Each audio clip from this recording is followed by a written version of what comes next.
Good afternoon and welcome back to another episode of The Longing. Today we are going to be continuing to read Homer's Iliad. Hopefully there are some easier times reading, because that was not an easy read. But let's continue. Fierce Ajax led the Locrian squadrons on. Ajax the less, Oileus's valiant son. It's not going to be an easy day. Skilled to direct the flying dart aright, swift in pursuit and active in the fight. Him as their chief the chosen troops attend, which Besser, Thronus, and rich Sinos send. Opus Calliarus and Scarphes bands, and those who dwell where pleasing Augia stands, and where Boagrius floats the lowly lands, or in fair Taphi's sylvan seats reside, in 40 vessels cut the yielding tide.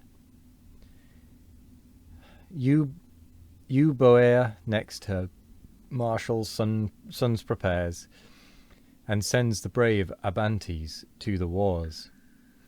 Breathing revenge in arms they take their way, from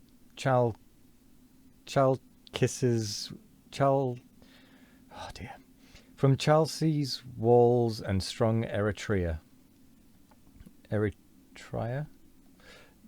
The Istean fields for generous vines renowned, the fair Charistos and the Styrian ground, where Dios from her towers o'erlooks the plain, and high Cerinthus views the neighbouring main. Down their broad shoulders falls a length of hair, their hands dismiss not the long lance in air, but with protended spears in fighting fields pierce the tough corslets and the brazen shields. Twice 20 ships transport the warlike bands, which bold Elphenor fierce in arms commands. Full 50 more from Athens stem the main, led by Menesthios through the liquid plain. Athens the fair, where great Erechtheus swayed, that owed his nurture to the blue-eyed maid. But from the teeming furrow took his birth the mighty offspring of the foodful earth. Him Pallas placed amidst her wealthy fane, adored with sacrifice and oxen slain, where as the years resolve her altars blaze, and all the tribes resound the goddess's praise. No chief like thee, Menesthios, Greece could yield to martial armies in the dusty field, the extended wings of battle to display, or close the embodied host in firm array. Nestor alone, improved by length of days, for martial conduct bore an equal praise. With these appear the Salaminian bands, whom the gigantic Telamon commands. In 12 black ships to Troy they steer their course, and with the great Athenians join their force. Next move to war the generous Argive train, from high Troezene and Mastea's plain, and fair Sygina circled by the main, whom strong Tyrinthes' lofty wall surround, and Epidaur with viney harvest crowned, and where fair Asinen and Hermoine show their cliffs above and ample bay below. These by the brave Euryalus were led, great Sthenelus and greater Diomed. But chief Tydides bore the sovereign sway. In 80 barks they plough the watery way. This is absolutely breaking my brain at the moment. The proud Mycene arms her martial powers. Cleone Corinth with imperial towers. 103. Fair Erythrea, Ornia's fruitful plain, and Scigon and Adrastus's ancient reign. Sigion, maybe? Could be Sigion. And those who dwell along the sandy shore, and where Pellene yields her fleecy store, where Hellas and Hyperesia lie, and Gonoes's spires salute the sky. Great Agamemnon rules the numerous band, 100 vessels in long order stand, and crowded nations wait his dread command. High on the deck the king of men appears, and his refulgent arms in triumph wears. Proud of his host, unrivalled in his reign, in silent pomp he moves along the main. His brother follows, and to vengeance warms the hardy Spartans exercised in arms. Pheres and Brisea's valiant troops, and those... Oh, God. And though... I've lost...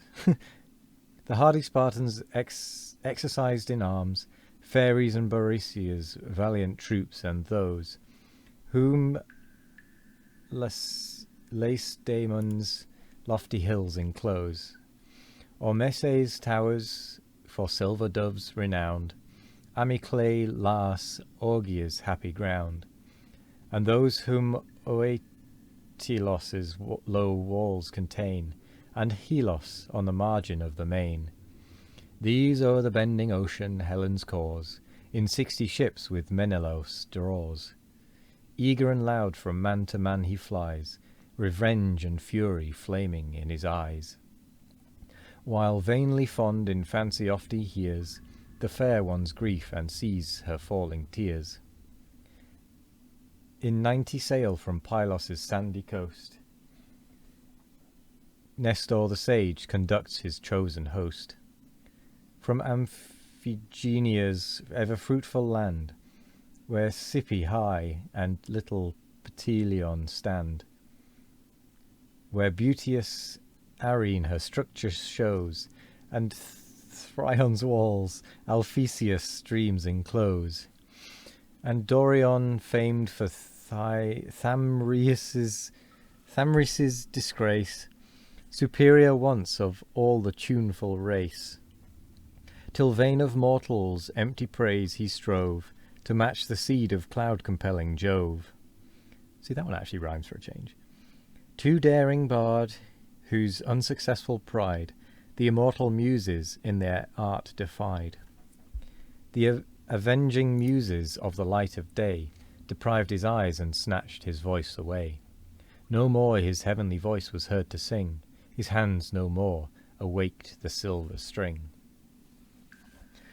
Where under high Silene crowned with wood, the shaded tomb of old Siptus stood. From ripe Strati Tegea's bordering towns, the Fenian fields and Orchomenian downs,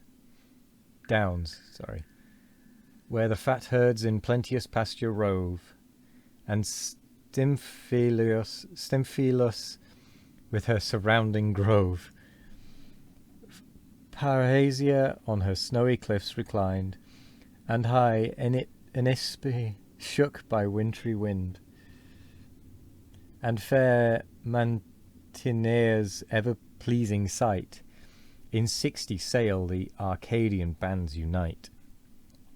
Bold Agapenor, glorious at their head, Ancaeus' son the mighty squadron led. Their ships, supplied by Agamemnon's care, through roaring seas the wondering warriors bear, the first to battle on the appointed plain, but new to all the dangers of the main. I'm sorry, but I'm going to have to stop there. Because my gosh, so many of those names and words and places and just in general, I got so much of that wrong. Yeah. Sorry about that. I'm aware that they were butchered. I just don't know how to pronounce them, to be quite honest. This is the first time I'm seeing these names. So I'm literally trying to decipher them as I'm going, and it's not normal for me for these names and places, etc. So please do bear with me as we tumble and stumble our way through this. I can only apologise enough. But anyway, we are now at the end of the episode, so thank you very much for bearing and putting up with that. It is very much appreciated. Good grief. But yes, we will be back tomorrow with more of The Longing. Have a wonderful morning, evening, afternoon, or night, no matter what time of day it is. Have a wonderful one of it. And goodbye.